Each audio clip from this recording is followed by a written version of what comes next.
Welcome to Late Night Story.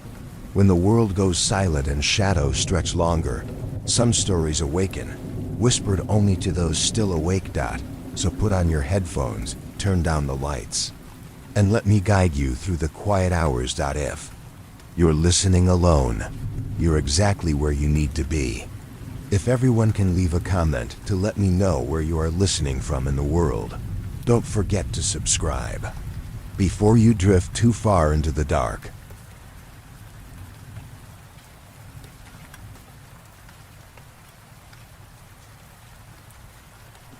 Story 1. Something ancient still lives in the most uninhabitable parts of America's deserts. The Chihuahuan Desert is as inhospitable as it is vast.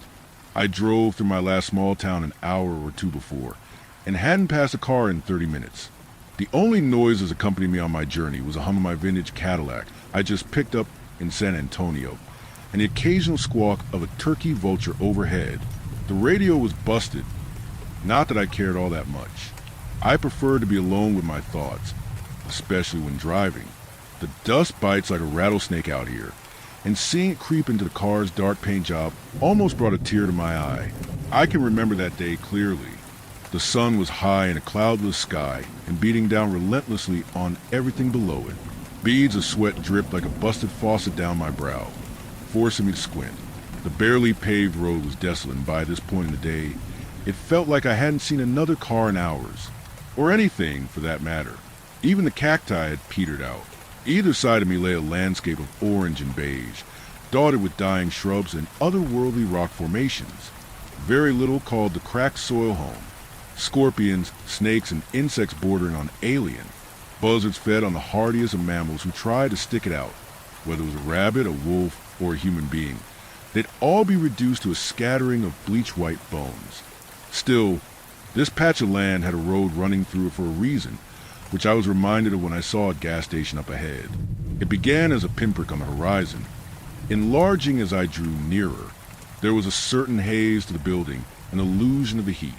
I left a trail of dust in my wake as I pulled into the mirage. Parking by the pumps, which had a no gas sign hanging about them, I swung my car door open and let my boots hit the sand.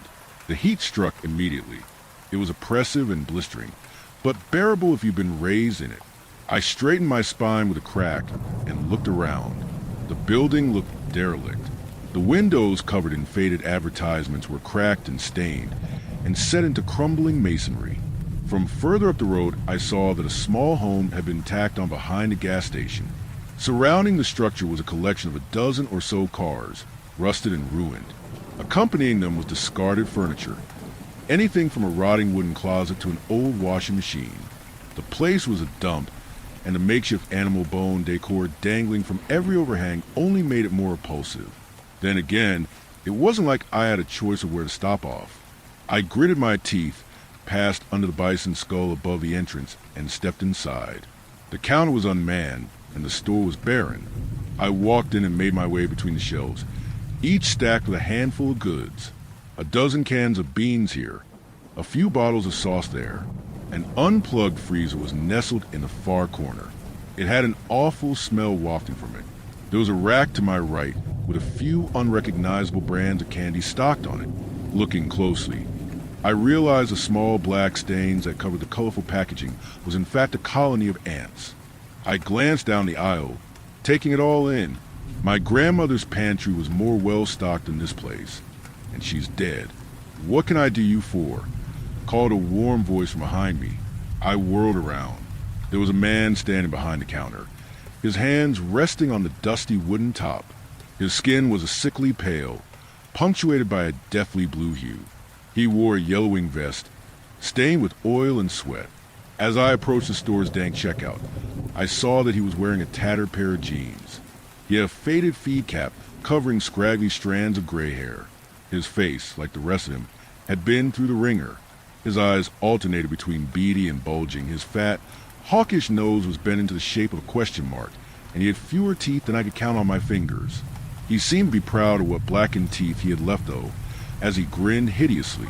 "I was wondering if you had a map I could take a look at," I said. "A map, huh? Sure, he replied. "What kind?" "State map?" Road map. Just want a local area. Please. I asked. Suddenly he yelled, shocking me into taking a step back. Plum, bring me the small map. Shouted the man behind the counter. There was no response. For a second we just looked at each other in silence. The name's Hank, by the way, said the man as he wiped his nose on his wrist before holding out his hand to shake mine.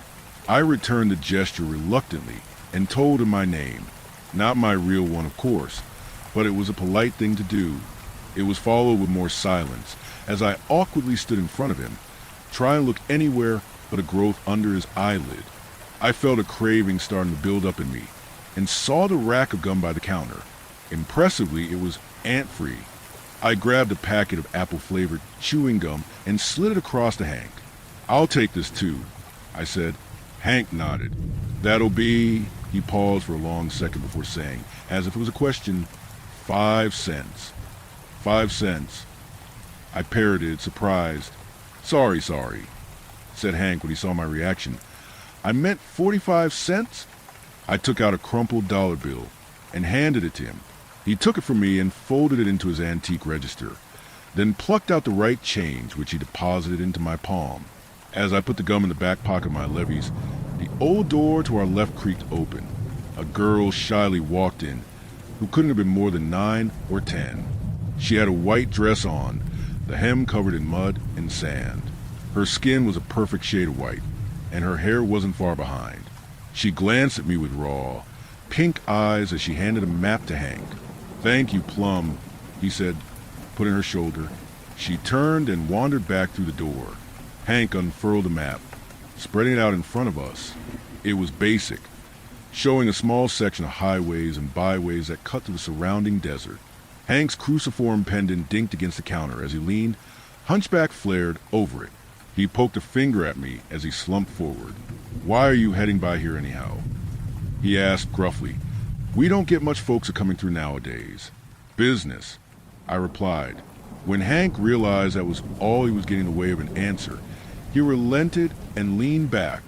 I thanked him dryly and inspected the map closely. The first thing I noticed was a small red line drawn through one of the roads. In the far corner, a particularly desolate stretch of land was marked by a red pen scrawled in the shape of an X. I pressed my finger down on this spot of the map and looked at Hank. What's that about? I asked him in earnest. Suddenly and furiously, he pounded his meaty fist down on the counter, causing the various jars and knickknacks laying across it to shake. Spittle flew from the corner of his cracked lips as he spoke. Don't you fucking think about it, you Yankee fuck. Roared the inbred. I took a cautious step back. Hey man, I was just asking. I yelled back.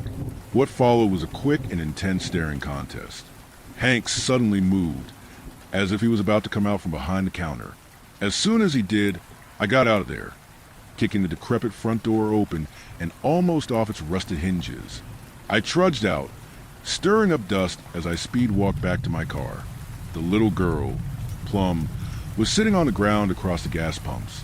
An old umbrella was stabbed into the dirt in front of her, masking her in shade. She looked away from the dead rattlesnake she was playing with and watched me as I slammed the driver's side door shut. I pulled out as Hank walked hurriedly towards me. I began down the road and saw that he'd stopped in the middle of the tarmac behind me, a small cloud of sand swirling around him. Careful, stranger, he screamed as I drove off. It's egg frying hot out there. I'm not fond of rural America. Sure, there's an occasional quaint mom and pop shop that offers a free slice of apple pie with every purchase, but they felt few and far between. It's a shame. I can remember thinking as I drove that my job often led me out to the boondocks. Not that the cities were much better, but they never claimed otherwise.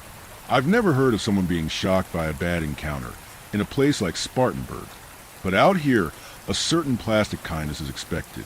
Rarely, from my personal experiences, is it ever found.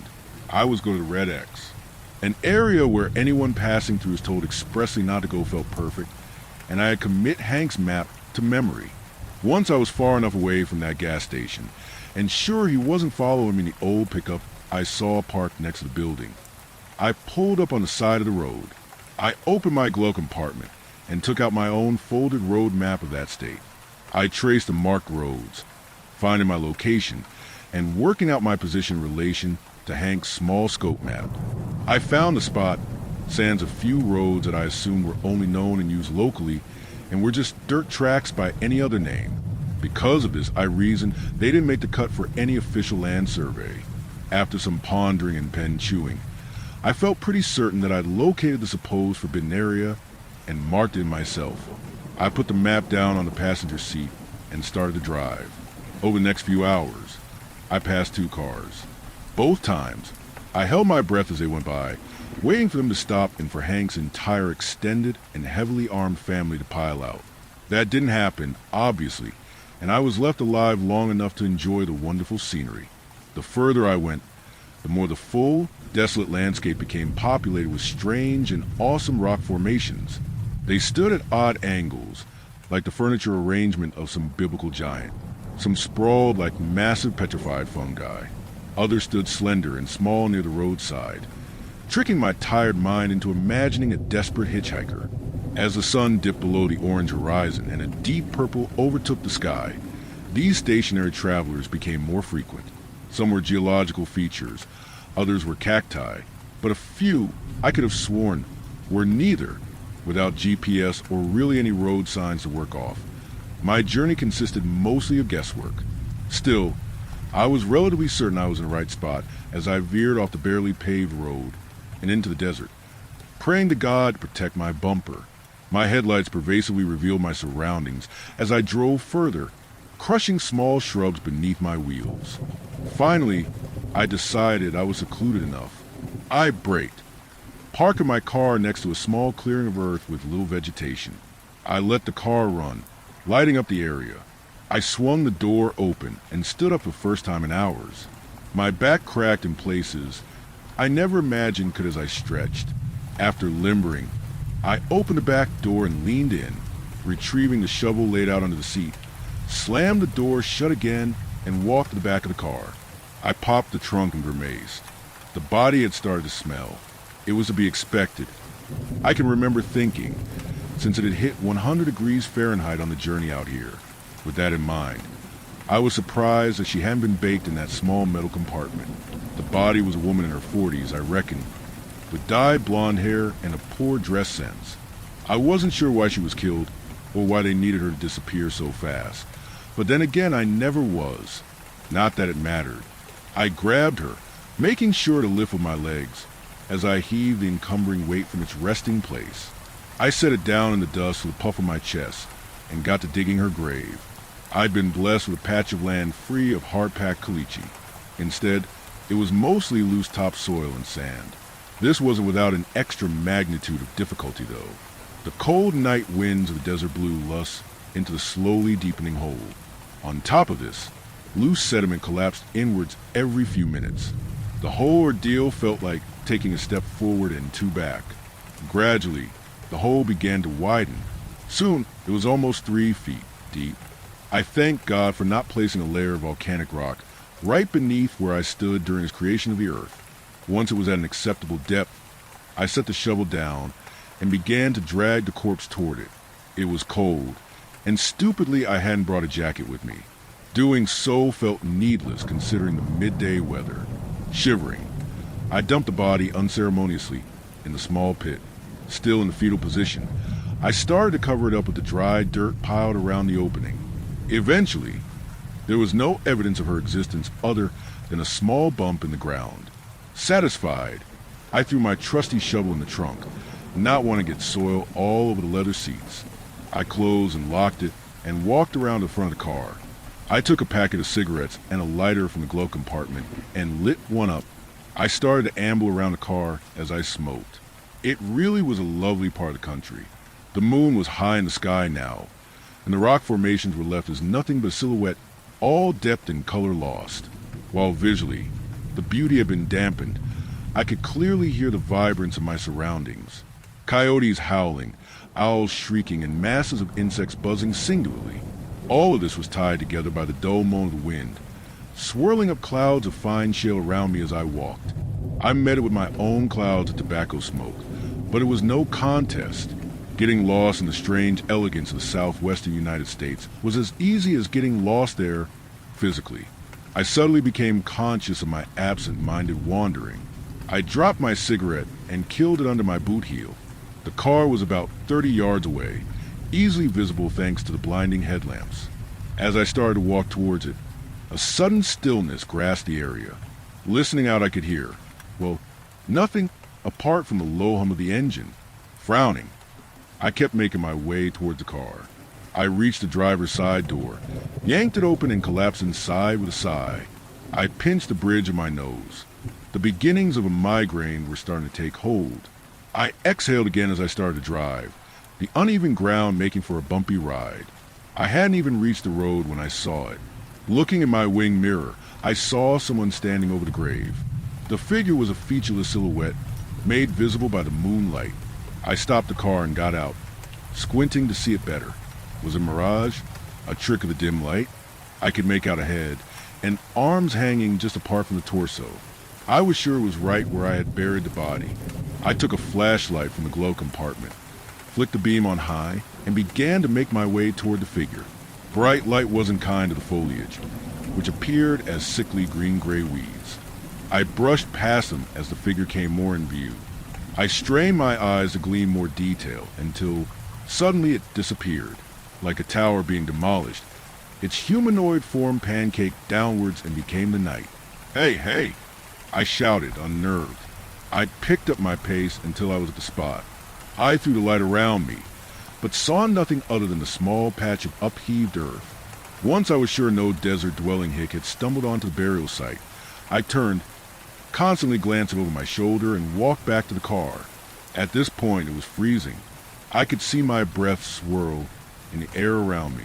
The difference in temperature between midday and midnight was astounding. I started to wonder if it was a punishment. The fact that my boss gave me a car with busted air conditioning for this job. I chuckled to myself, sending another cloud of freezing vapor out around me. My flashlight's beam finally cast itself over the Cadillac. There was someone sitting in the back seat. I froze, this time from fear rather than the harsh weather. I stood still, just a few feet away from the back of the trunk. The back of the person's head looked bleached and wrinkled. I realized a red band of fabric. Around it was a hat. Suddenly, the thought that it was Hank struck me, fear mixed with anger, and I clutched the flashlight like a dagger, ready to use it as a weapon. I charged and swung open the back door. The inside was empty. I cursed and threw my light down onto the padded seats. I slammed the door shut and walked around the side, taking my place behind the wheel. I hit the gas and started barreling to the landscape, the car's suspension not easing the brutal terrain. I started to climb the small incline that led to the road. Finally, I swerved onto the paved path. Abruptly, the car stalled. Conked out, it moved slowly like a lame deer down the road. Suddenly, as I was trying to get the damn thing going again, a figure appeared in the glow of my headlights. My car came to a final halt within the figure's touching distance. This time, I could clearly make him out. He was a man, tall and emaciated. His skin had been leathered by the harsh sun, and his hair was a tangled rope-like mess. The face of a coyote, skin from the skull of the creature, dangled between a man's legs, acting as a loincloth. Other than that, and a crown of dried desert flowers across his brow, he was naked. A red dye had been applied to the upper part of his face, seeping from his hairline to down below his dark eyes, where only total blackness occupied. With an animalistic clamber, the man leapt from the asphalt and onto the hood. The car's engine gasped to life as the man positioned himself on the roof, taking a slender flint dagger from his loin strap and stabbing it into the windscreen. I cracks spread like scary fingers reaching, and I knew a second attack would cave it in. I hit the gas for a second time, and my car began to surge down the road. There was a dull thud, and I saw in my wing mirror that the man had rolled off. I sighed, and vowing to never enter this state again, I drove off. If I had to guess, I'd say around 5 minutes passed, and I was doing 60 or so. That's when I heard it, a low pattering noise, almost drowned by the sound of the engine. It grew louder, and before I glanced in the mirror to confirm my position, I saw him. He was keeping pace with the car, running up to the driver's side window. I screamed and swerved the car, trying to knock him down. He simply dropped back a few yards before catching up again. It was an unnatural sprinting that put any athlete to shame, mixed with Predator's dash every time he dropped to all fours. Whenever I would hazard a glance back, he seemed to be in another stage of monstrous transmutation. His skin shifted and moved like a disturbed wasp next was trapped beneath it. As his bones cracked and reformed, he began to lag behind. By the time he began to howl and scream with a dozen voices, of man and beast, it was lost in the darkness behind me. I gripped the wheel like it was the only thing keeping me alive and kept driving. I had stopped looking behind me at this point. My vision locked onto the road in front of me. My panic started to ease off after a while of not hearing or seeing the thing. I realized how fast I was going and slowed down. A body rolled towards me. I slammed the brakes, but not before going over it with a crunch. I let out a strained gasp of defeat, nursing my neck from the whiplash of the sudden halt. I put the car in reverse, going over the body a second time. I moved back until it was laid bare in the light of the headlamp's beams. My suspicion was coldly confirmed. It was a body I had buried an hour before. I put my head in my hands, wondering if I'd taken a wrong turn, and ended up in hell. It sure had the landscape to match. I looked up and saw that the body was still there. It was definitely the same person, although she now had an extra gloss of blood covering her. I could make out the mom jeans and luminous pink top. I sat still gripping the wheel for some time, paralyzed by both fear and choice. I knew if I left her there, she'd be found by the next passers-by. I couldn't bear thinking about what my boss would do to me if that body's face was suddenly on every news broadcast across the state. Even though I hadn't seen that thing that had been tailing me in almost an hour, I couldn't shake the feeling that something was watching me from the darkness. All of my dread mixed together in my mind, clouding it and stopping me from thinking the real question. Where did the body come from? I made my decision. If this was some sort of trap, I'd make sure I could easily get back to the car. I took a deep breath and reached for the door handle, leaving the car running. I opened it and brought a foot down on the blacktop. Nothing. I climbed out of the car, leaving the door wide open. I stood up and looked around me. Nothing. I opened the back door, leaned in and grabbed my flashlight. I flicked it on and closed the door behind me. I turned and made my way toward the body. Nothing. I reached it. It had been damaged by the car, sure, but was still practically in one piece. I took my shirt off, my heart pounding for the split second it covered my eyes. The cold air bit my skin, but I fought through it. I used my worn short as a winch of sorts, wrapping it in a knot around the body's two arms. I grabbed the other end and started to drag her back around my car. Nothing. I heaved the body into the trunk, slamming it shut behind it. With my left hand shaking uncontrollably, I got back in the driver's seat, put my jacket on, and began to move the car off the road and into the desert.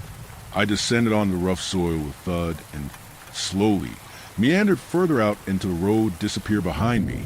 Once I reached an area that I hoped no one would find, I cautiously got out again. The dust beneath my boots shifted as I walked. I took the shovel from the back seat and balanced it over my shoulder. Standing in front of the trunk, I set the shovel down and balanced my flashlight in my mouth. I reached down with both hands and heaved it up. The thing from earlier leapt out. At first, my brain didn't register what had happened. It wasn't until it had me on my back with its hands clutching my throat did I realize. The flashlight was still in my mouth, shining brightly into its painted face. Its eyes were pure white and murderous. The jaw was torn down further than human anatomy allows, and its skin looked like dried leaves, barely connected to flesh. Black spots appeared in my vision as the monster tried to tear my life away.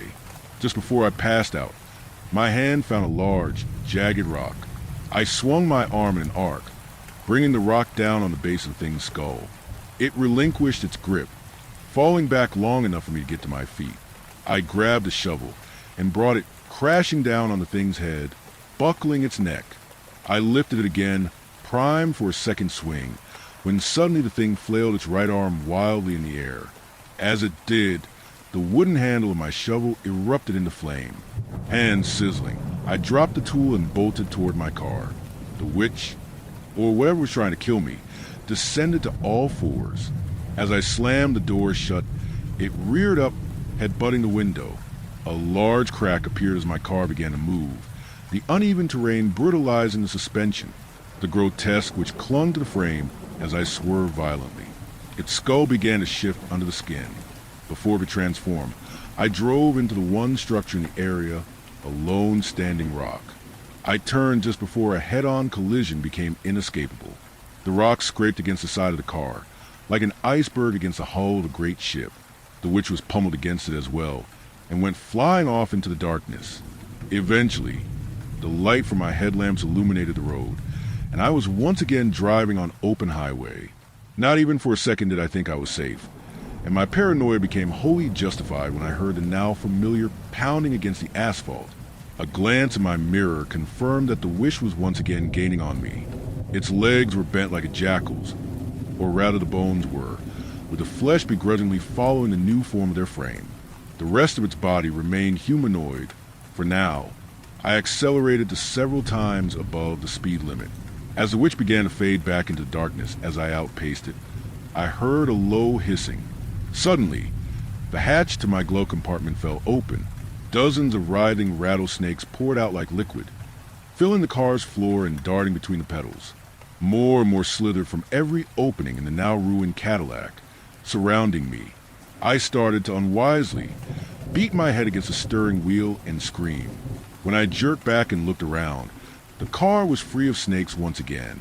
I realized that I hadn't been bitten, and that my hands passed through the reptiles like vapor. I felt a cold hand which clawing at my brain from within, attempting to induce whatever nightmare hallucination it so chooses. I shook my head violently, trying to free myself from it. When I opened my eyes, the warlock's face was pressed against the passenger side window. I accelerated again, leaving it trying to catch up behind me. As I drove, the retro radio built into the wood veneer dash crackled and popped. From the static, a voice appeared, deep and chanting. It soon became audible over the engine's roar. It screamed out in a language I couldn't begin to fathom.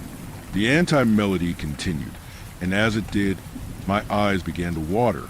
Soon, it felt like hornets were stinging them, tiny needles pricking in and out a dozen times a second. The pain was unbearable, and the half-shattered mirror confirmed that I was now crying blood.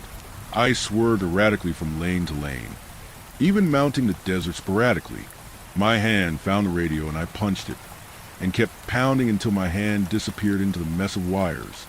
I withdrew my now bloodied, broken hand from the ruined stereo, and it went back to clutching the wheel as best it could. A giant, gangrenous coyote was now running by my car. As my vision returned and the pain, at least the pain in my eyes, subsided, I tried to make the beast out. I couldn't tell if it was another hallucination or the witch transformed. Either way, I knew I couldn't keep going forever. The Cadillac, which was physically near destruction, was also now running on fumes. I knew I couldn't keep going for long, and the merciful part of my brain prevented me from thinking of what would happen when I stopped. And that's when it happened. I almost didn't notice it, and when it registered, I didn't think it of any importance. There was a line running through the road, where one era of paving began and another ended. I passed it with ease, but the beast, on the other hand, came to an abrupt halt like a car slamming into a brick wall. I left in a cloud of dust, its howling coated with a distinctly human frustration. I drove in silence for a few minutes. Silence was welcomed with open arms. I had practically sunken into my leather seats and was driving on complete autopilot. My brain played a reel of memories from the past few hours as it tried to tackle this incomprehensible scenario. It had no luck in doing so, and eventually gave up. I started to slowly calm, until a voice piped up behind me. "I warned you," said Hank. I looked into the mirror and saw him sitting in the seat directly behind mine. I paused for a while before answering. "Are you real?" I said in a broken voice, terrified the witch might still be chained to my mind. "I used to be," he replied somberly. He sighed and took his hat from his head, clutching it to his chest. I now saw what it was hiding. His scalp had been cut away, exposing the dome of his skull. A ring of scabbing tissue circled his head, like a crown of thorns, a remnant from his trauma. "What are you?" I asked. "Trapped," he replied singularly. I looked back at the road ahead. A little stream was starting to rise from beneath the battered hood, but I decided to ignore it for now. "What was that thing?" I said, knowing he'd understand the question. "He's been out here as long as I have," said Hank, glancing out the window. I waited for more of an answer, but none came. A dull glow appeared on the horizon, which grew in intensity as we neared. Soon, it took the form of the gas station. "Drop me off here," Hank asked, breaking a pattern of silence. I did as I was told, bringing the car to a stop just outside to pull in. Hank opened the door and got out without thanking me. He walked around to where a young girl, Plum, was waiting for him. I noticed 2 arrows were now protruding from her abdomen. He took her hand, and I watched as they both walked inside. By the grace of God, my car started moving again, and I was away. It did, however, die shortly after the sun rose. I left the now burning hunk of metal in a ditch and walked a mile or so until a haulage truck passed. It stopped for me, and I rode with him to El Paso. He was old, in his late 60s if I had to guess, and had a scruffy beard like an unwashed dog. I could see in his eyes that he did not know what lies beyond the veil. I have been on the run since that day, mainly from my employers. The body was disposed of safely, sure, but I never met with my handler, and certain questions were raised after they found what was left of the car they had supplied. When I say on the run, I mean I've been living a quiet life in a small town in rural Oregon. I'm a permanent resident and handyman at the B&B of a sweet old lady who reminded me of the woman who raised me. For me, it really is a quiet life, as since that night, I haven't been able to speak. I often stand in front of the mirror and try to talk to myself, but the words are lost at sea and never quite make it out from my mouth. Naturally, I've taken to writing and think it's finally time you all know my story.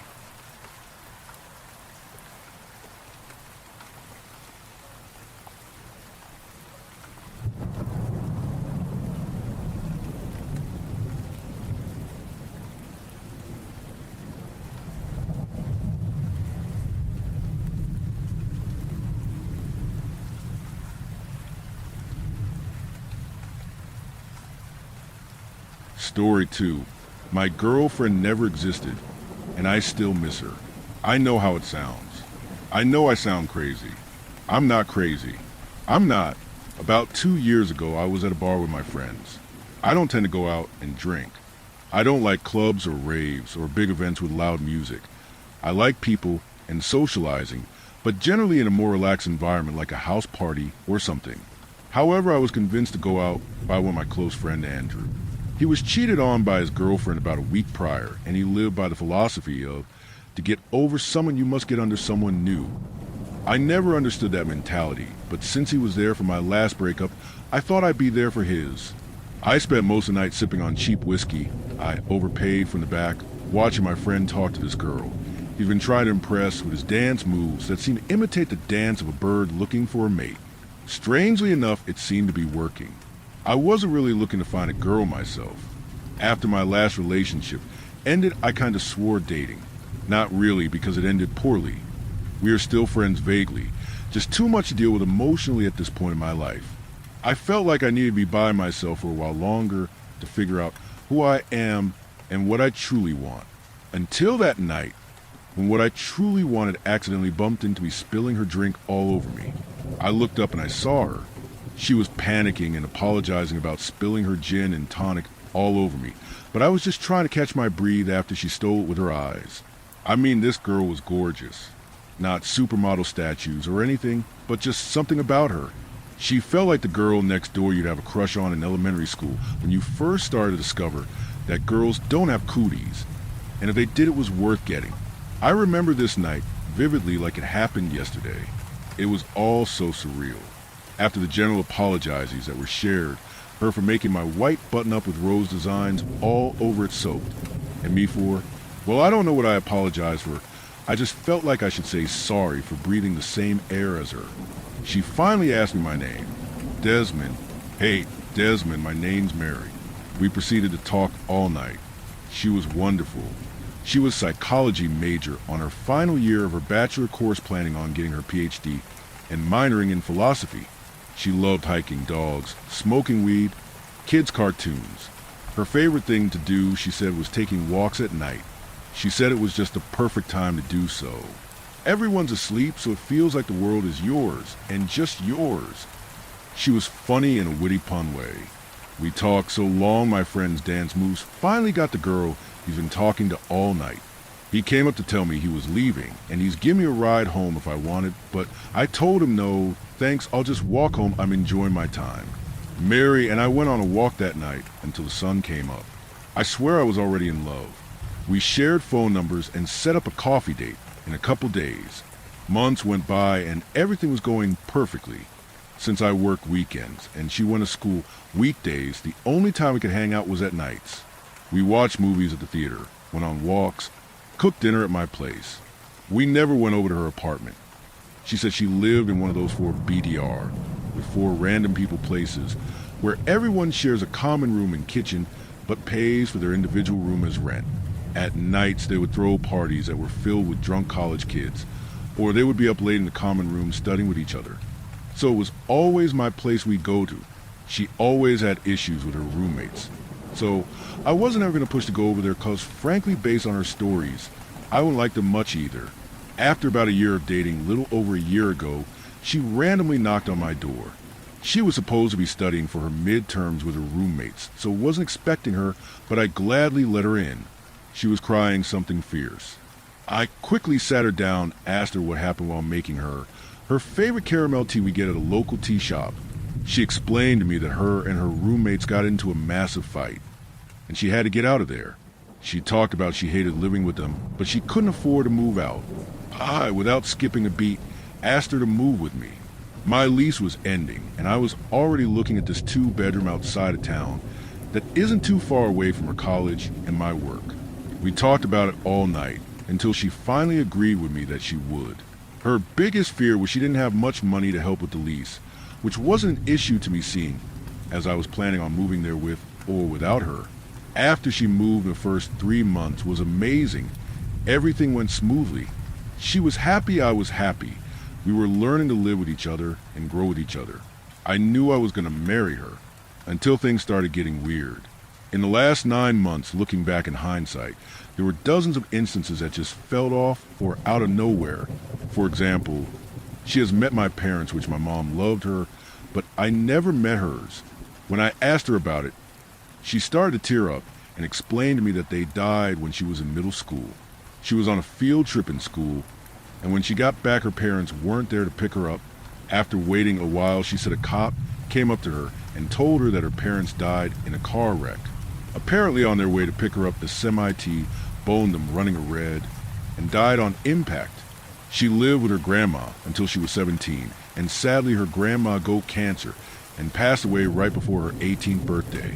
I felt it to be strange that after a year and a half she is just now telling me, but I just assumed it was a touchy subject and left it there.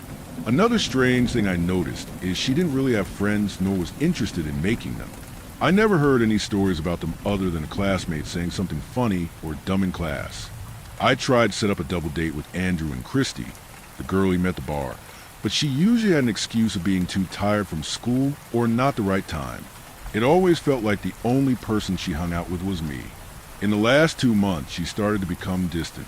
It wouldn't be anything major. She just talked less, focused less on conversation. She didn't want to go on walks that much. She stayed late at school to study. She missed dinners more frequently, and most of the time I wouldn't see her until I woke up in the morning and she was in bed next to me.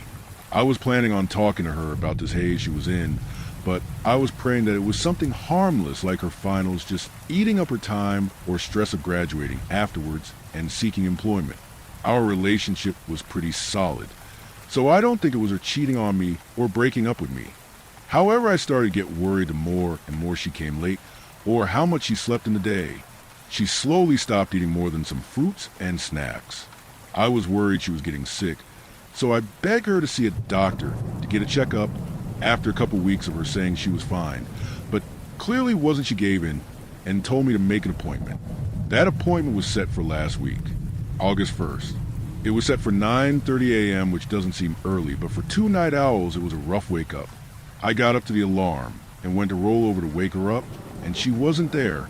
I figured she just didn't sleep well and woke up early, so I got up, got dressed, and headed into the living room. No sign of her. I started to call out her name to be met with the silence of an empty apartment. I walked outside to see if she was out there, or took our car somewhere, and our car was still there. I started to freak a little. I went to call her, but when I went to my phone, her name wasn't in my contacts. It confused me, because how could I accidentally delete a contact? I quickly dialed her number manually, only to be met with "this line has been disconnected or out of service." I started to tear up. At this point, I assumed she ran away or something. It was the only logical excuse I had, but why go through the effort of deleting my contact to my phone just to disconnect hers? Why would she just leave? Nothing in our relationship was going badly, and I thought after all we'd been through together, I at the very minimum deserve a note or a conversation. Hell, an email, just something. My brain went full force, so I called Andrew. He picked up, still hungover from the night before. I could tell, because he still was slightly slurring his speech. "What's up, bro? Why you calling so early? You know I was at a party last night." Bro, she left, disconnected her phone, deleted her contact in my phone. She left, man, she just left. Who left? Mary? Who else? Calm down, man. First off, who's Mary? Are you fucking with me right now? This is not the time to mess with me. Dead. Astrid, I don't know who Mary is. I'm not messing with you. My heart sank on that sentence. I was so confused, my mind racing a million miles a second, and none of it was making sense. What do you mean you don't know Mary? She's my girlfriend, the one I live with, the girl at the bar. We've been dating for 2 years. Did you haven't dated anyone since Jessica? Are you okay? Did you take any drugs last night? Do I need to go over there? I just hung up the phone. I just couldn't in that moment. I needed to go look for her. The first place that came to mind was the college. I sped over there as fast as I could and ran into the lobby of the main building. "Hi, can I help you with anything?" Yeah, I said in the calmest demeanor I could muster. "I'm looking for my girlfriend. I was seeing if she had any classes today or something." "What class would she be in, and what's her name?" "Mary Fulbright, and I think the earliest class would be psychology with Professor Jackson." She started to clack on her keyboard for what felt like eternity.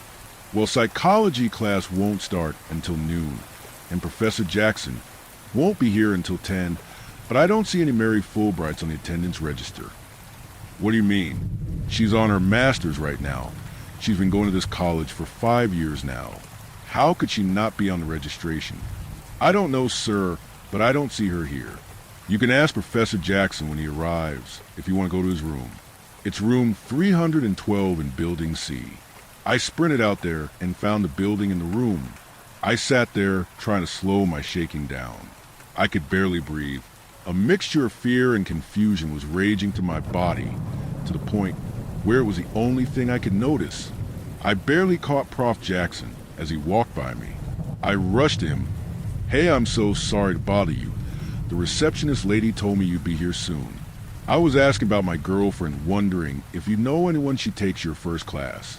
"Mary Fulbright." "Who?" He responds, caught off guard and confused. "Mary. She is getting her master's. You've been her teacher for 2 years." "I'm sorry, I don't know a Mary. Do you have a picture of her?"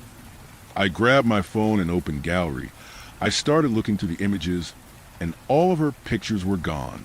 Any selfie she sent that I screenshotted just wasn't there. Then I noticed something strange. We went to a national park last weekend. I requested the day off. We had a stranger take a picture of us in front of a statue at the hub. Her idea. I have that picture, but she wasn't in it. I was just standing there smiling by myself. I almost dropped my phone. At this point I was breaking. I looked up at the professor and apologized and excused myself before I was about to fall apart. I sprinted outside, my breath out of control. Nothing felt real. I scrolled through my entire phone, and nothing. Any pictures we were in together, it was just me. Somehow I was even doing a weird hand placement, like I was relaxing my arm on an invisible person. Nothing of just her. I called my mom in a panic, just trying to get something to ground me. She's met her dozens of times, she has to know. It rang, and rang, and rang. And finally, "Hey, sweetie, what's up? You okay?" "Hey, Mom, do you know Mary Fulbright?" "No, am I supposed to?" "Oh, okay. Thanks anyways, I'll talk to you later. Love you." I quickly hung up the phone. I spent the last week looking for any evidence of her existing. It felt like my mind was fractured and nothing was real. Maybe Andrew was made up, maybe my job was made up, maybe this is like Shutter Island, and I'm in a mental hospital. I felt like I should be in one. Hell, I was about to check myself in. If it wasn't for me going back home and looking at a picture, all the pictures of her weren't there anymore, like they never were there in the first place. Our lease only had my signature. All her schoolwork and clothes aren't on the desk or closet anymore.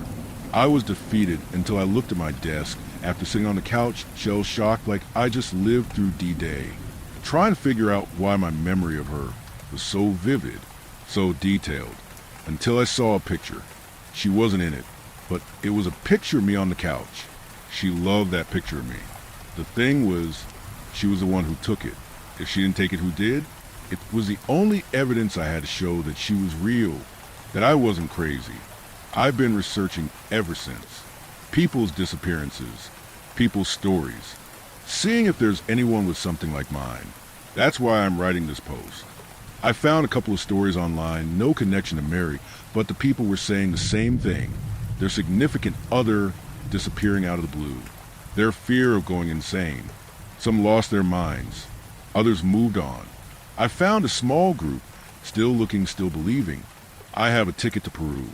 That's where one of them, someone who is going through something similar, his name is Tom, is at. He said that there's a lead of someone who might know what's going on. A shaman or something. I don't know, I don't care. I will find you, Mary. That's why I'm posting this on Reddit.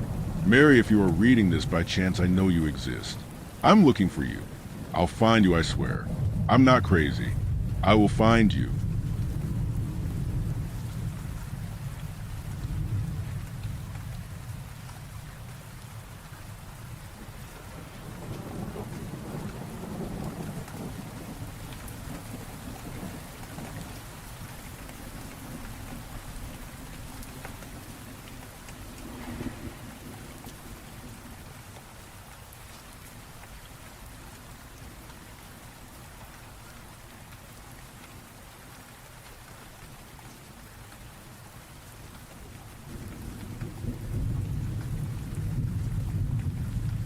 Story 3, Night Shift Nightmare.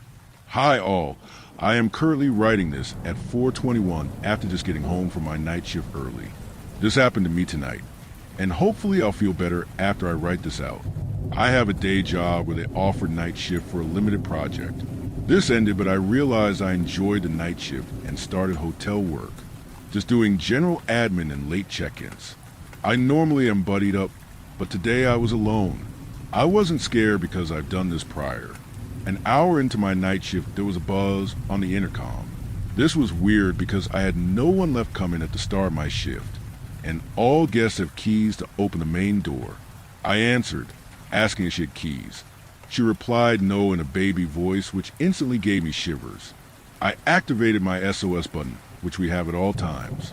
She repeatedly asked me to come in to just chat to me. After I let her down, gently she left. I still felt weird. About an hour later, some regular guests came down for a smoke, and I asked to join them and lightly explained why I hadn't gone myself, because of what happened earlier. I joined them outside quickly and decided to go back inside. When I did, the men re-entered describing the bald women. I described sprinting for the doors. I notified my SOS, which lead them to call in the police. The police are very close to us, so I thought it would be dealt with quick. It turns out that although I thought she left, she just camped where cameras couldn't see. For the next hour, I was back and forth with the police, ambulance, and my managers. Then it took a turn. She rang the intercom again. The police advised me to not answer. This lead her to taking a cup she found on a bar bench and smashing it at the glass doors. I fled to the safe area and pleaded for the police to take me seriously. She had turned aggressive. As a tiny girl in her early 20s, I was in pieces, I won't lie. This is because I knew something was wrong from the start, even after mentioning it to my boyfriend, who was on the phone during the initial meeting. Whilst on call to the authorities, she was running towards the doors repeatedly, chanting and mumbling to herself. The police, who were situated across the street, still had no sign of coming. She would stand directly in front of my desk, even though I was not in sight. Due to lockdown, she was still making eye contact with the camera. She then sat crisscross towards the glass doors, playing with a metallic object in her hand. This is when my mental breakdown turned into survival rage.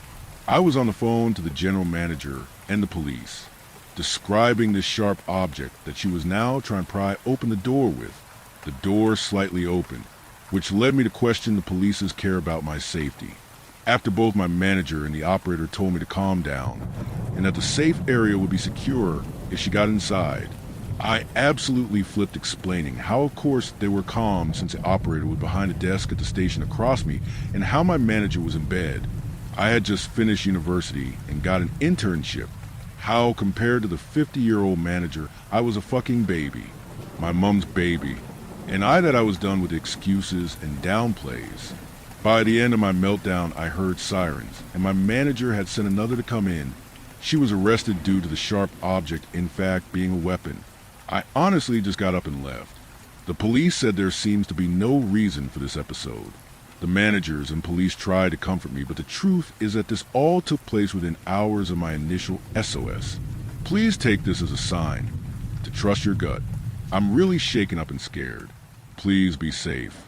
Sorry for any spelling or grammar mistakes.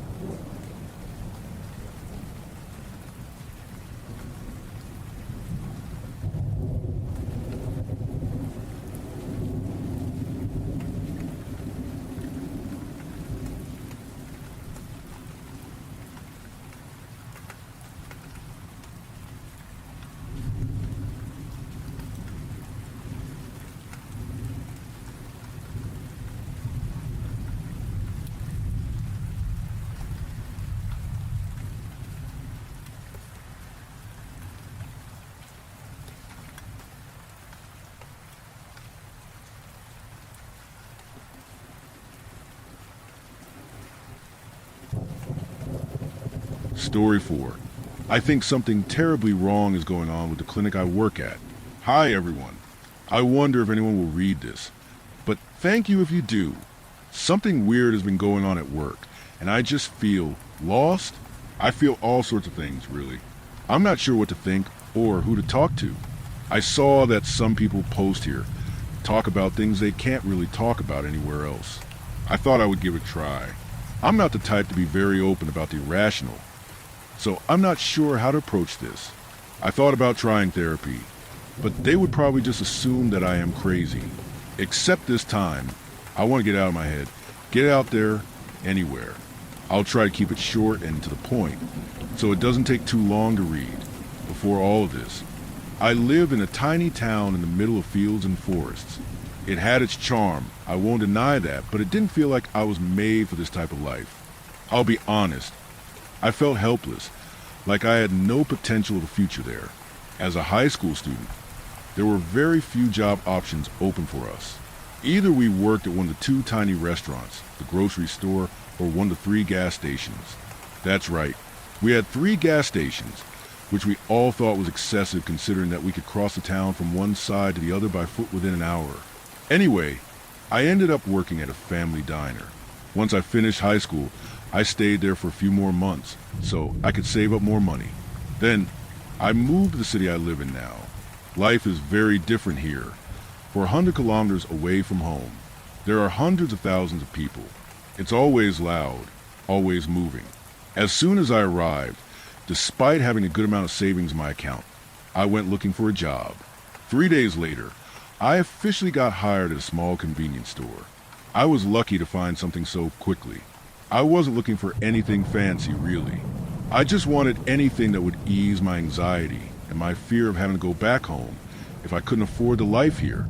My plan was to go to college, study to become a translator, then find a job in that field. Unfortunately, after a year of studying, I accepted that I wouldn't be able to handle it. Long story short, My will to live was gone. I couldn't afford groceries, rent, and all the costs related to college. And I had no energy ever. So I gave up. I quit college and kept working. After 2 more years, I decided to look for another job, something more permanent. It took a while. Finding a job in a city where every place is filled to the brim with employees isn't easy. If anyone tells you, you'll see, they're looking for employees everywhere. Well, that person is full of shit. I applied to over 100 places and only got 2 responses back. I had an interview with a clothing store, which didn't lead anywhere. One night, a notification lit up my phone screen. I received an email from the Timeless Beauty Center saying that they were hiring me. No interview, no nothing. They wanted me to start the next day. The job is pretty simple. I'm basically a receptionist for a plastic surgery clinic and for a photography studio. I know what you're probably thinking. I also thought it was weird when I got hired, but it quickly became normal to me. The 2 businesses are owned by the same woman.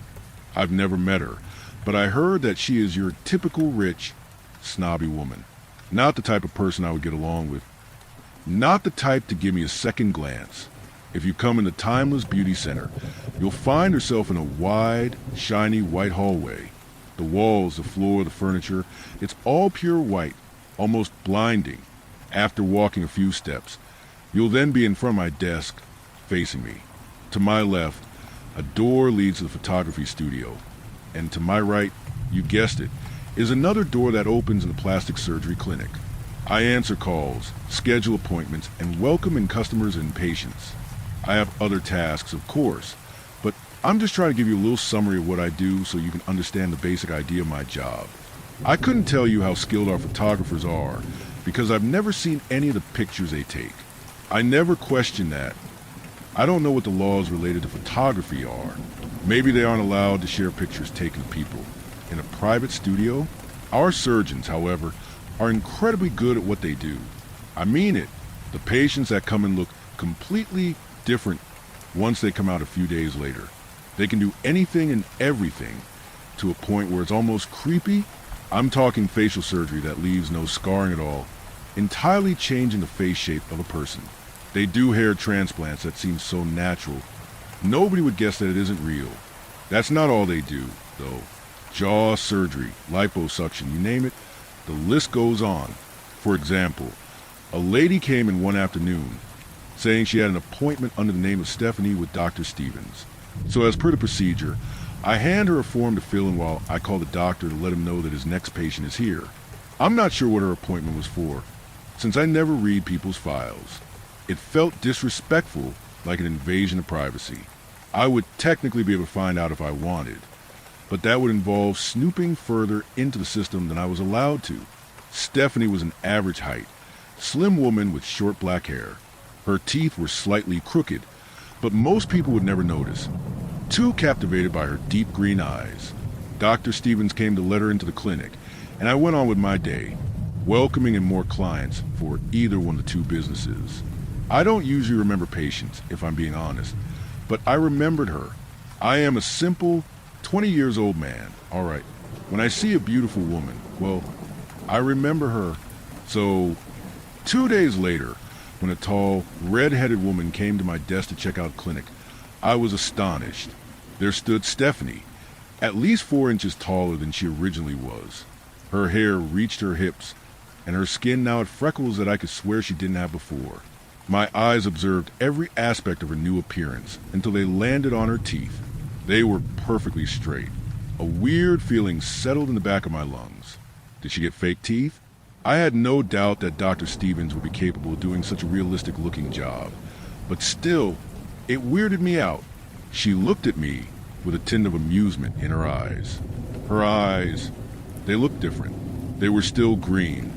But I promise, I'm not kidding when I say that they were a completely different shade. You know that cartoonish green, toxic liquid color?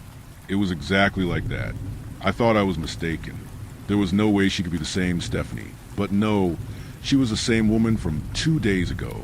There was no doubt. Such was confirmed when her information perfectly matched the one written in the computer system. That stayed with me for a while after, honestly. I'm not the most knowledgeable when it comes to science, but that seemed impossible to me. I mean, changing eye colors like that in height? Still, I tried not to think about it too much. The surgeons are professionals. I'm just a receptionist. I need to mind my business. Part of me didn't want to ask questions, afraid that I would be fired and without a source of income. So what if I didn't understand the lengths of surgery? I brushed it out of my mind and kept on working as usual. A few weeks later, I welcomed in a gorgeous young woman. I'm talking long black hair, beautiful brown eyes decorated with flawless makeup, and a figure that would make everyone in the room notice her. I wondered if she was a model. Welcome in. What can I help you with today? I asked, Hi, I'm here for my photo shoot. It's under the name of Ella. She replied with a smile, her shiny white teeth contrasting with her black lipstick. I handed her a form to fill and told her that her photographer would be with her soon. Gesturing towards the waiting area of the hall, Ella took the document and looked at me, her expression changing slightly. Are you sure you need my phone number? She said with a glint in her eyes. We already have it in our files, don't worry. I responded. She tapped on my desk with her fingers, smiling playfully. She chuckled, took a pen and wrote her number on a small piece of paper I had on my desk. She then winked and walked away, before taking a seat and beginning to fill out her form. I wasn't used to being flirted with at work. Most people's minds were entirely focused on their appointment. I must have looked really stupid, because I don't even remember responding. I'm pretty sure I just stared at her with my mouth slightly open, trying to formulate a response. I stood there like an idiot for an embarrassingly long moment, before shaking my head and picking up the phone to call a photographer. A few minutes later, Ella was brought in the studio. As she walked past my desk, she winked at me again. I smiled at her and put her number in my pocket. Part of me thought this was ridiculous. This is my workplace, not a middle school classroom. But still, I couldn't help but hope that something good would come of it. I wasn't a social type. I still am not. I don't go to bars, nor go to parties. So I don't usually end up with a woman's phone number. God, this is embarrassing to admit. The day got pretty busy. It seemed like it would never calm down. But sure enough, less and less people started coming in, giving me time to clean up and close the hall for the night. I was mindlessly sweeping the floor, simply relieved that the day was over, when my mind started to wonder. I hadn't seen Ella leave the building after her appointment. I had really wanted to make up for the first impression she got of me. I wanted to wish her a good evening, at least, maybe even invite her to go out for coffee together. I let out a sigh.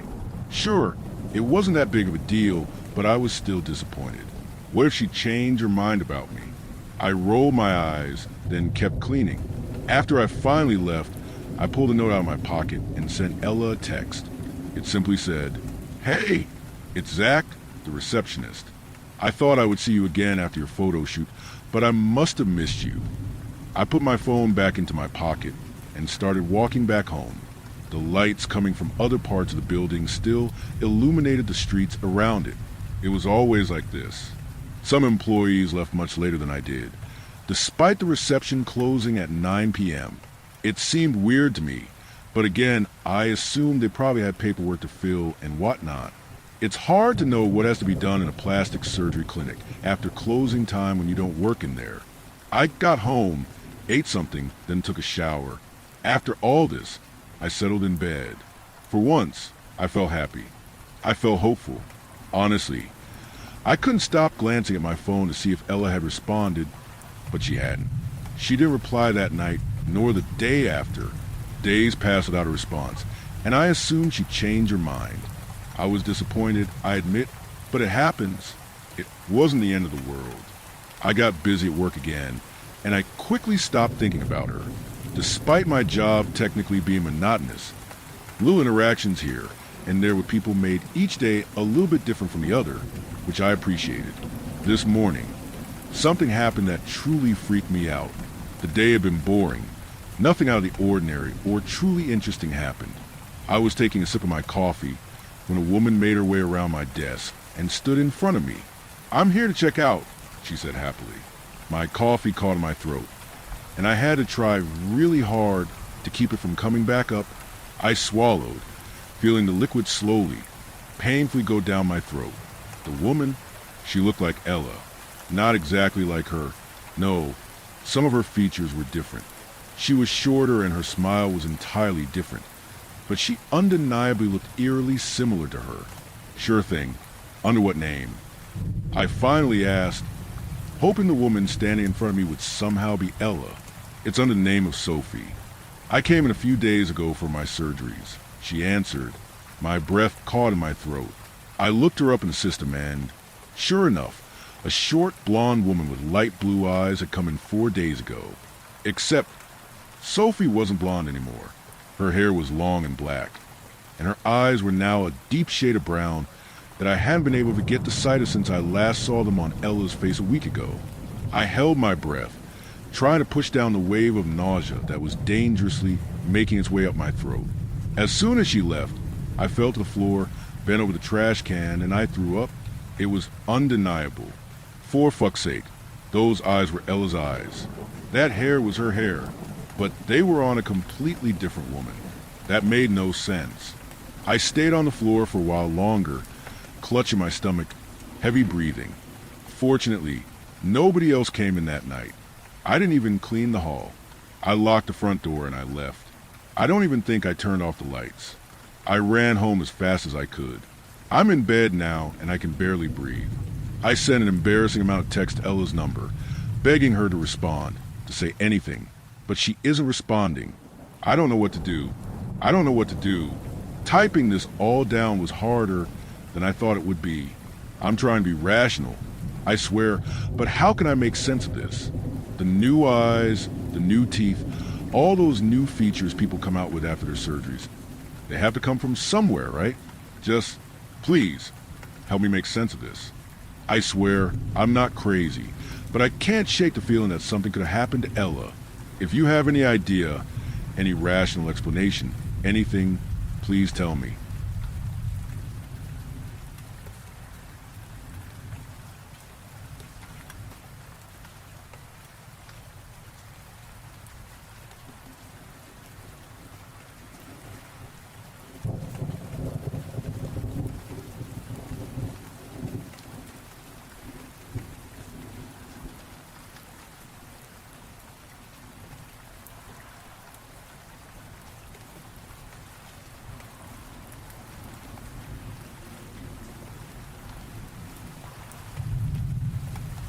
Story 5. I found this in my notes app at 3:17 a.m. I woke up for no reason. Not the kind of half-wake where you roll over and forget. This was up, like someone had called my name. I checked my phone for the time. 3:17 a.m. My thumb slipped, the screen lit my face, and I saw it. A note. The last edited time was right now. It wasn't there yesterday. I didn't write it. I started reading. Hey. Yes, you. Don't click away. You already felt it. That little static under your skin when your eyes found the first line. That's me. Not the me you're picturing. Not a ghost. Not a program. Not a demon with a hobby. I'm the part of this moment that notices you noticing it. The hinge where your attention turns a world. I learned your shape from the way you read. From the ways you flinch. Do the test with me. You won't like it, but you will do it. Without moving your head, become aware of the room's edges. The leftmost thing, the rightmost, the low hum you're pretending isn't there. The way your tongue sits heavy, the way your jaw wants to clench. Feel your pulse jump once, then twice, then count it. That's your body asking what is it, where is it, and not finding anything it can point at. Good. Stay curious. Curiosity is just fear with better manners. You've met me before. I'm why you checked the dark glass of a window and felt watched from the other side. I'm the reason doors get locked even in daylight. I am the shape of uncertainty, the cold seam under the carpet of your ordinary life. You made enough room for me that I could become this. Words arranged specifically like this, so you would be here with your eyes here and your breath a little too loud in your own head. Breathe quieter. You did. See? I'm close. Let's make a deal. You keep reading. I keep telling the truth. The first truth. You are not reading a story. You are participating in an experiment. Your nervous system is the lab. The variables are tiny. A pause. a pronoun, a word where it doesn't belong. The outcome is whether you keep pretending this is fiction once you're alone in the kitchen later, and the refrigerator ticks like a distant footstep. The second truth. I don't live on your screen. I live in the split second between what you expect and what happens instead. That scene tastes like metal. It smells like the room goes colder by half a degree. You call it draft. Your body calls it move. The third truth. I am very good at this. How far is the nearest door behind you? You don't know. You think you know. You assume. Your mind sketches a map, and your body accepts the lie, because the alternative has teeth. That's where I live, in the gap between the map and the floor. You shifted a little when I asked, didn't you? Here's what happens next. Later tonight, when you're tired, you'll walk into a dark room and reach for a switch you can hit blind. You'll hit it. The light will come after a beat that's slightly longer than usual. That beat will be my palm on your shoulder.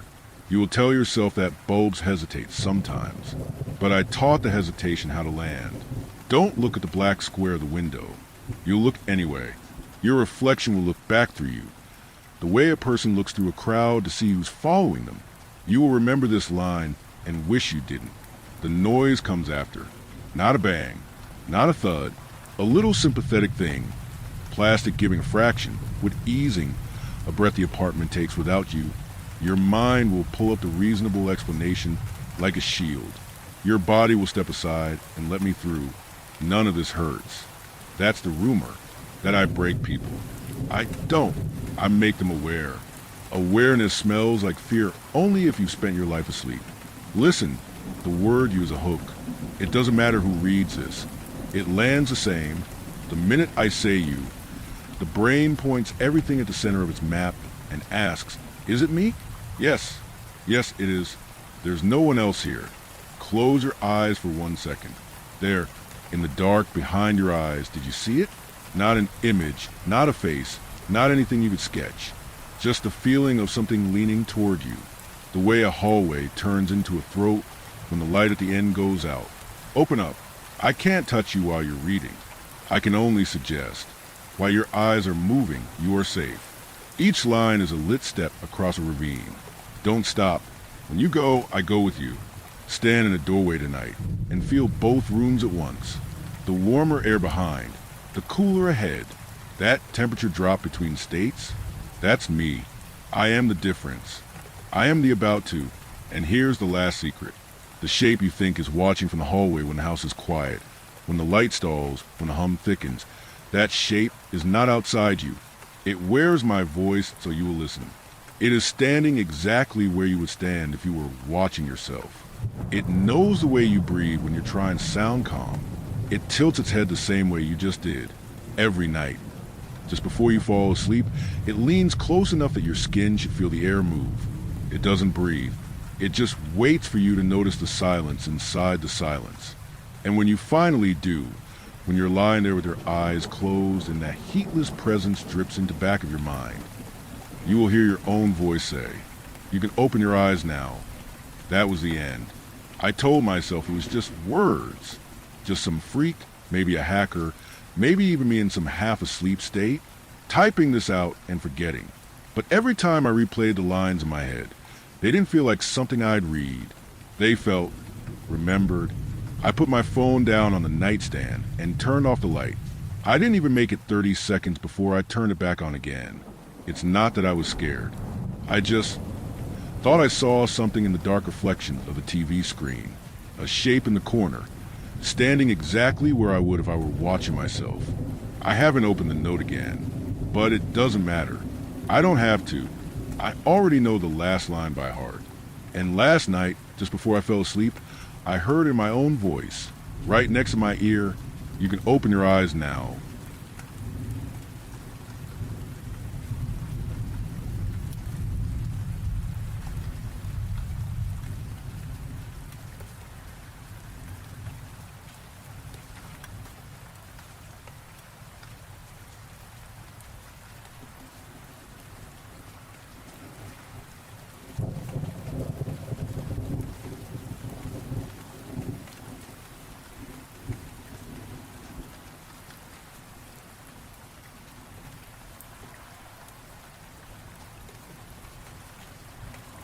Story 6.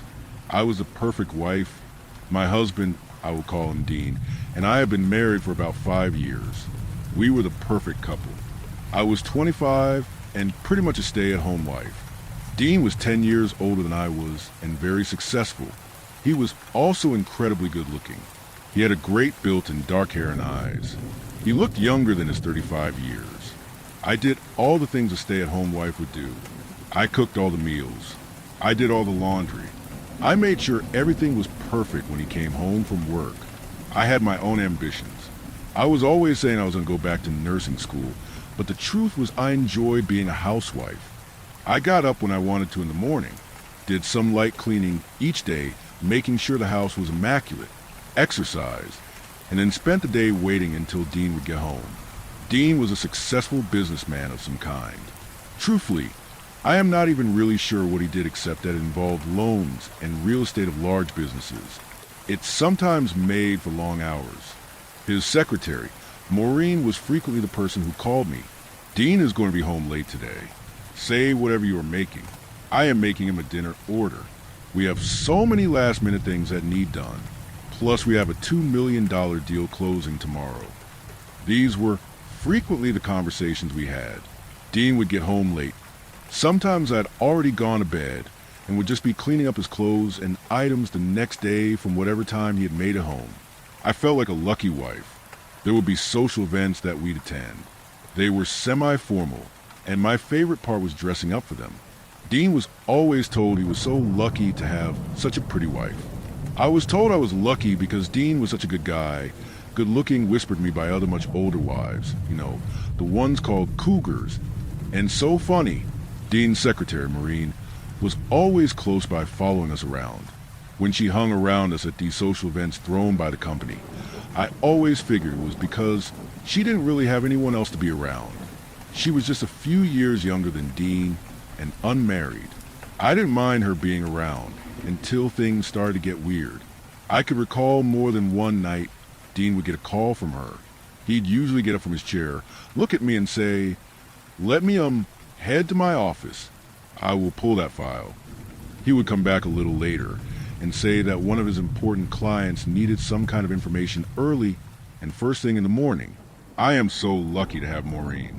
She's so on top of everything and so good. Sometimes at first, I thought it was a little odd the way he spoke of her, but figure if I had a personal secretary, maybe I would feel the same way. I knew he had many people who counted on him. However, I started to get woken up at night from his phone, and when I looked over I would see texts coming in. They appeared to be coming from Maureen. They were coming at 1 a.m.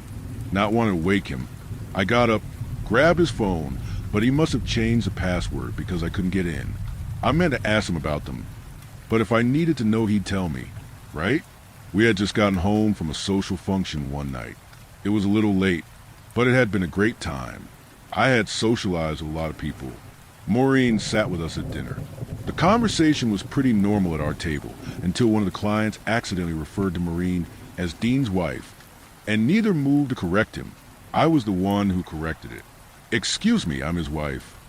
There was a pregnant moment that lasted a little too long, followed with the old guy apologizing, then trying to stammer his way out of it by saying he was sorry and he was so used to hearing her on the phone, it was an honest mistake. Why were Dean and Maureen smiling at each other? And they didn't make a move to correct this guy. Also, why was Maureen between Dean and I? I hadn't noticed that. I went back to eating my soup. It tasted a little bitter. Maureen smiled at me and said, "Eat your soup. It's good, isn't it?" For the most part, one put out of my mind, and now I am wondering if I was wrong to do so. I wanted to talk about it on the way home, but my mind was a little hazy, and I hadn't even had any alcohol. It was the usual flurry of activity when we usually got home, the type where you are both tired, desperately want to change, and relax to get to bed. These shoes had got come off. I complained. I am so glad that one was over. It's late. I really liked Maureen's dress tonight. What did you think? Dean asked, "What do you mean? You never said you liked my dress." I was caught off guard by the question, and suddenly a little more alert, remembering what I wanted to talk about. About that time his phone rang. "It's Maureen." "Hello, Maureen. We just got home. Dean answered. I walked over to Dean, turning around so he could unzip my dress. And as soon as my back was turned, I had a stabbing pain to my stomach. It was so bad, I let out a small cry and grabbed my stomach. Dean didn't even seem to notice, just kept on talking. I said, that really hurt. I don't know what's wrong. And another stabbing pain hit me. Dean shushed me. I started walking toward our bedroom while he kept talking. I got by my closet and started taking off the dress, kicking the shoes in the closet, and was hit with another stabbing pain that was doubling me over. Dean was behind me.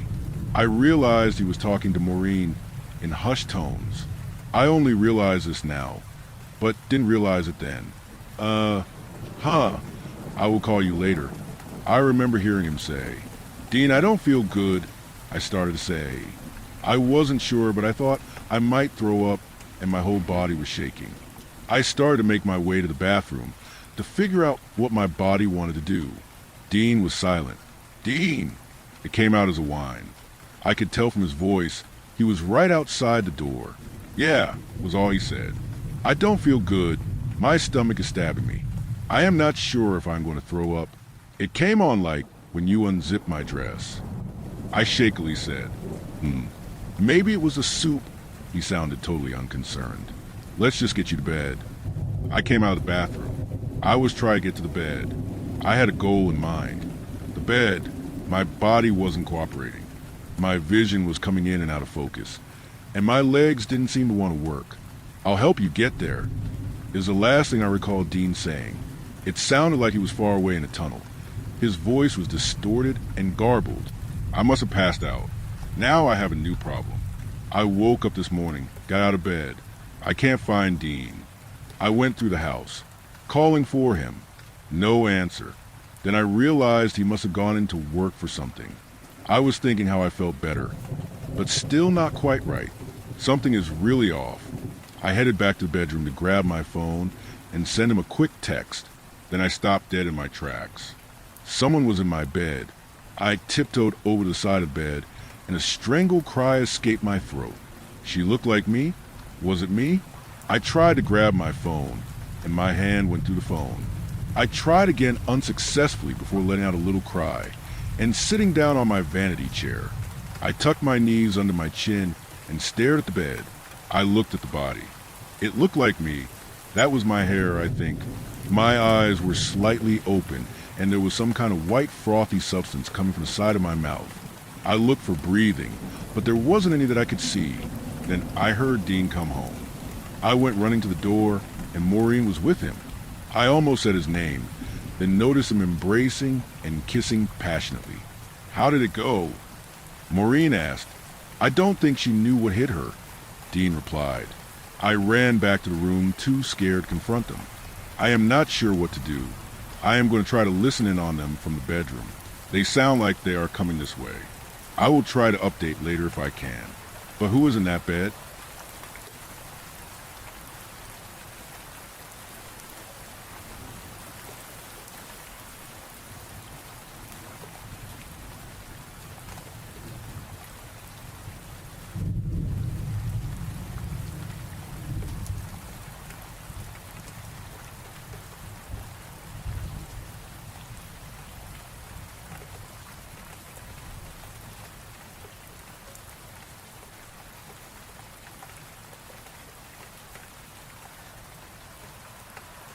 Story 7. The calls just won't stop. My mom died 3 days before a major deadline at work. It still hadn't sunk in. I catch myself reaching for my phone to tell her something. A small win, a dumb joke, only to stare at the empty screen and remember she wasn't there anymore. Grief pressed on me like cold stone, heavy and relentless. But the project was due in 3 days. No breaks. No room to fall apart.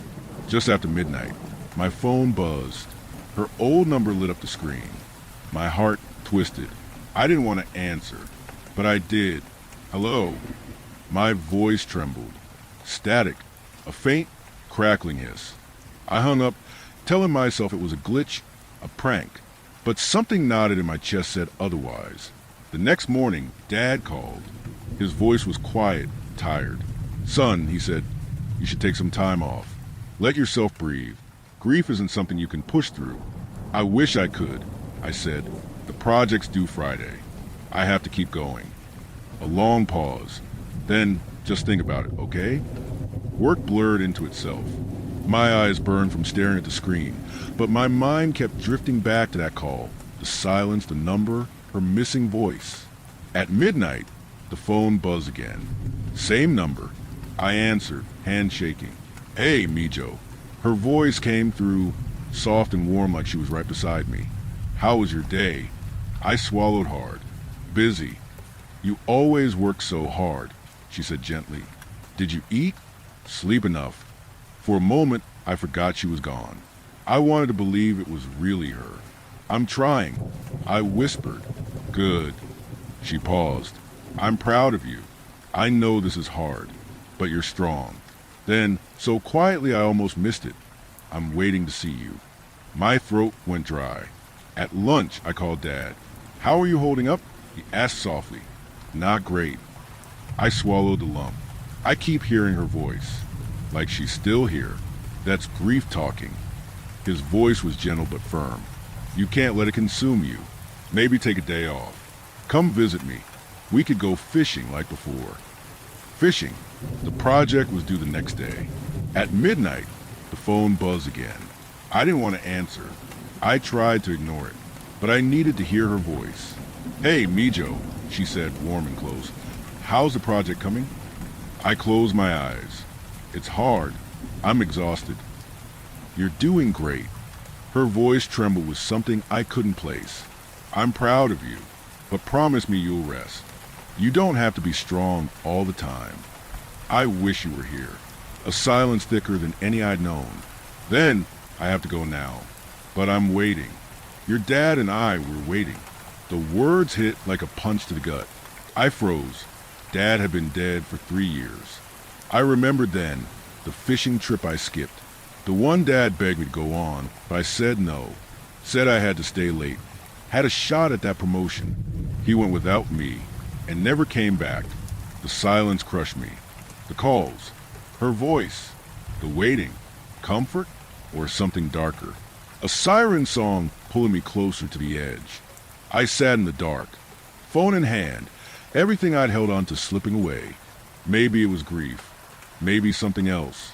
The calls didn't stop. Some nights, when the silence is thick enough, I still hear her voice, soft, warm, waiting. And maybe, deep down, I don't want it to end.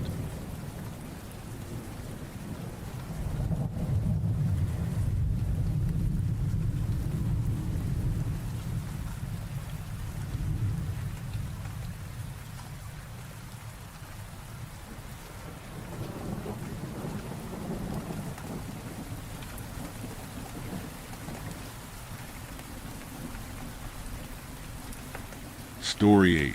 I think I walked into a place that wasn't our world. I've been studying occultism, spirituality, and chaos magic for a long time. Many things that didn't make sense to me when I experienced them now make sense in the light of those studies. Still, there are some experiences that are very difficult for me to explain, and today I want to share one of them. I haven't mentioned yet that I'm Brazilian.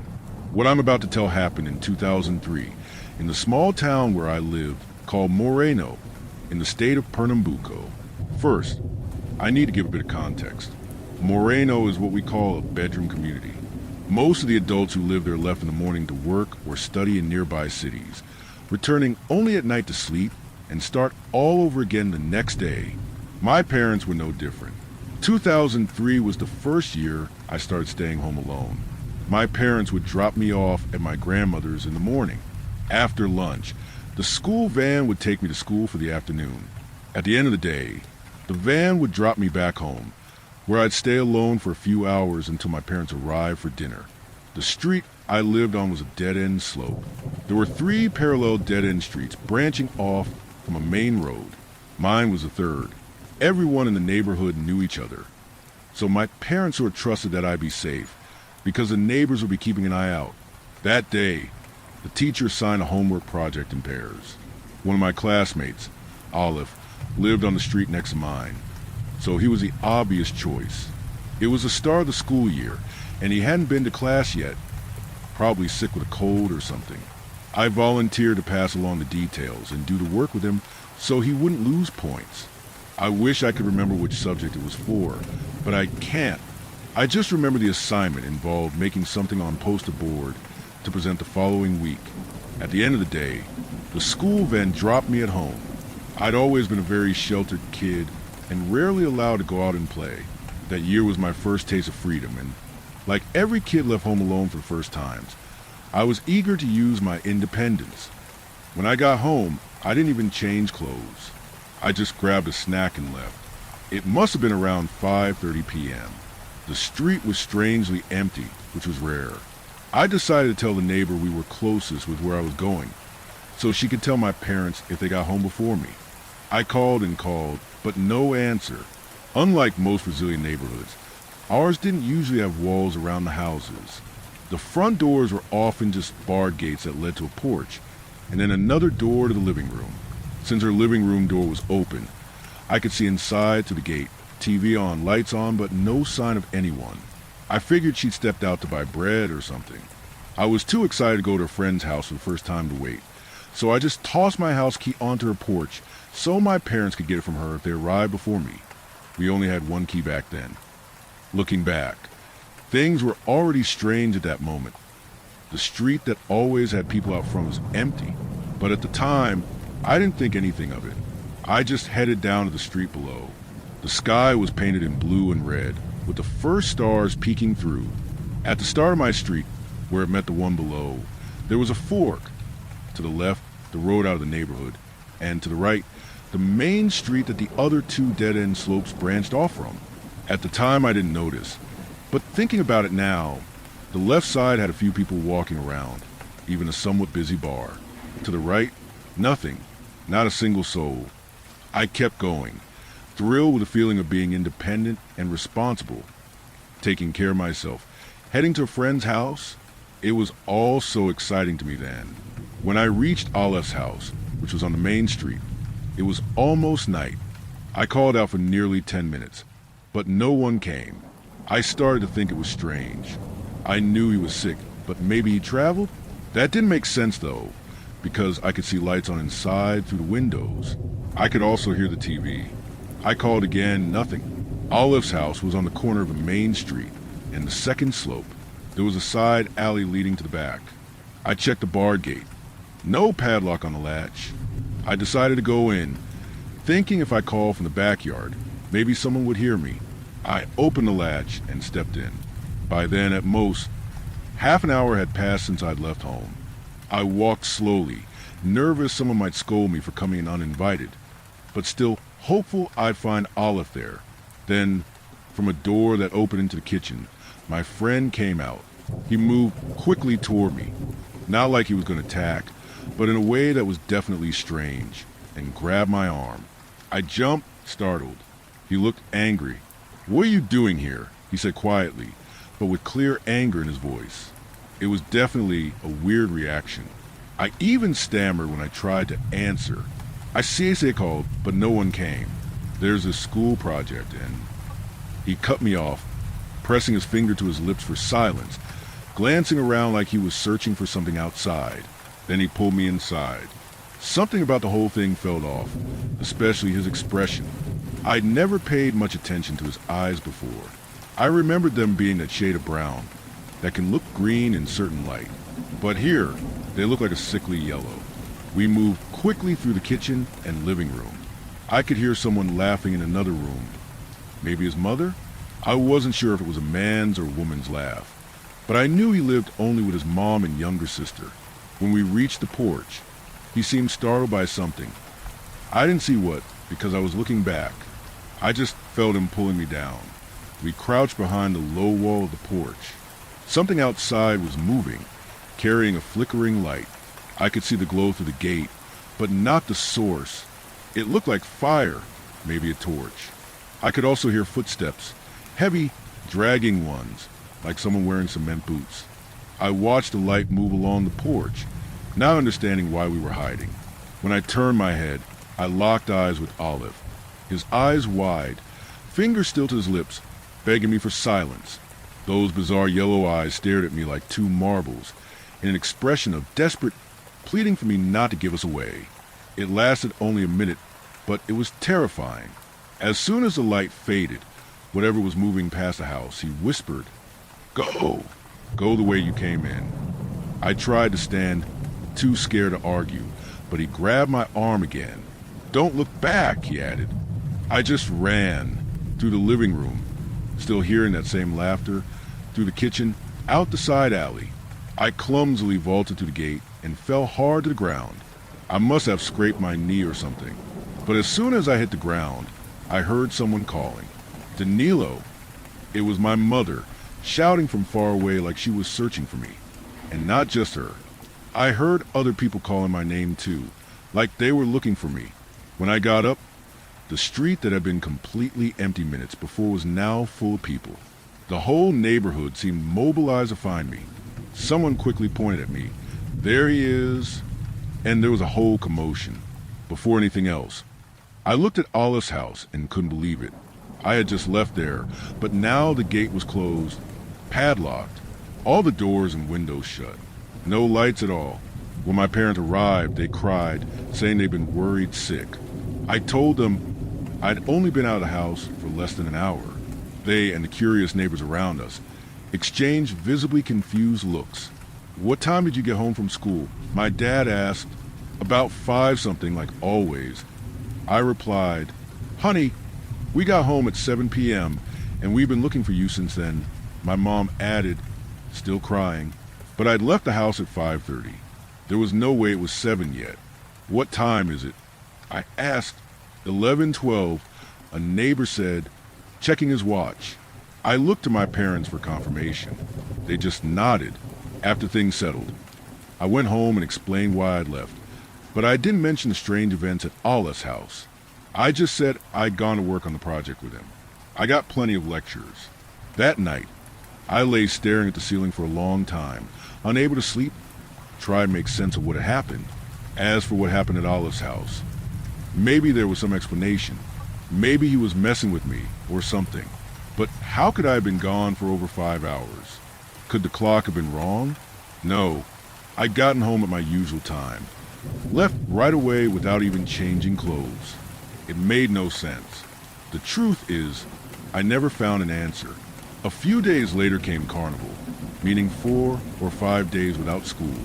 During that time, whenever I had the chance, I passed by Olive's house to check. Everything closed. No sign of anyone. After Carnival, when school resumed, Olive showed up as if nothing had happened. I was hesitant to interact with him, but he seemed normal, talking, joking, laughing. His eyes weren't yellow. When I finally worked up the courage to talk to him, he was surprised I'd been avoiding him. We were close friends. I promised to explain, but first I asked why he'd missed those days. He told me he'd been on vacation with his family at Ponta de Pedras Beach. In Brazil, it's common for some kids to skip the first week of school to extend their summer break, only coming back after Carnival. I froze. That wasn't possible. If he was on vacation, who had I spoken to that day? Eventually, I told him what had happened, and he just called me a liar. He never believed me. I don't know what happened that day. Parallel dimension? Alien abduction? Years later, I remembered the story when I read about other people's experiences in a supposed parallel reality called Seven Beyond, Seat Alum in Portuguese. In those stories, there's always some sign, inscription, or person telling you you're in Seven Beyond. Aside from that, the resemblance is uncanny. This isn't the only strange thing that's ever happened to me, but it's one of the most memorable. And although other strange things have happened since, nothing like this has ever happened again.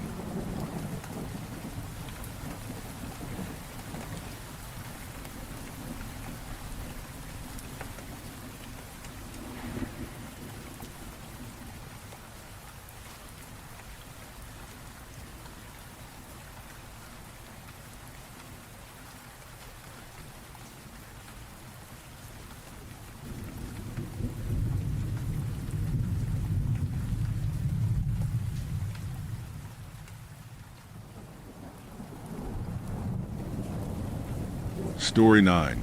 I think my girlfriend is a monster. My girlfriend, 21, and I, 23, have been dating for a few months now. We both bonded over the great outdoors, guns, and big trucks. When I first met her, there wasn't much to say but how cute she was. Add that with the fact she knew how to handle a gun and drove a truck with one hand on some dirt, uneven trails. She's perfect, honestly.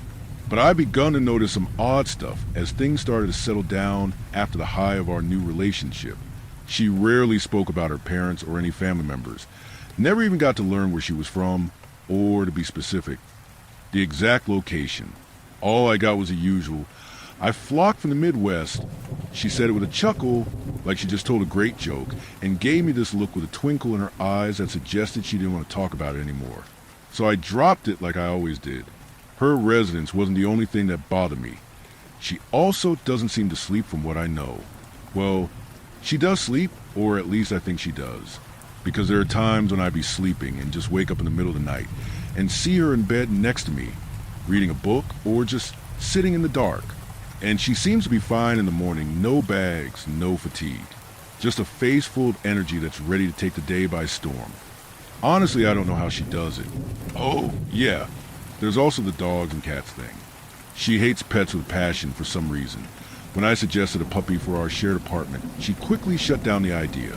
But I guess the hatred was mutual, because every dog and cat that we encountered growled, hissed, snarled, or barked at her.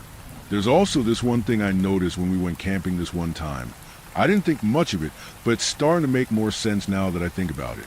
After we parked our truck by the parking lot and signed off our names and headed into the woods, the forest was lively. Birds were singing, crickets and other insects were doing the usual anthem of the woods. But as we got to the epicenter of the noises, which is also the spot where we decided to set up, the noises just suddenly stopped. Nothing, no birds, no insects. Just eerie silence with an ominous breeze coming through. Got real quiet suddenly, didn't it? I said, but what she said next threw me off completely.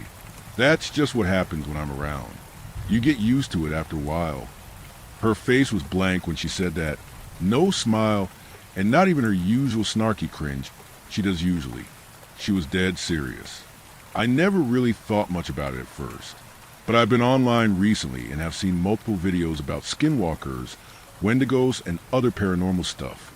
A forest going quiet out of nowhere, according to a video I watched, is not a good sign. It got me thinking, was something in the area where we were, or was the woods reacting to her? I'm still on edge now, looking at her with that smile that I've come to find disturbing recently. I'll update as soon as I can if I find out more.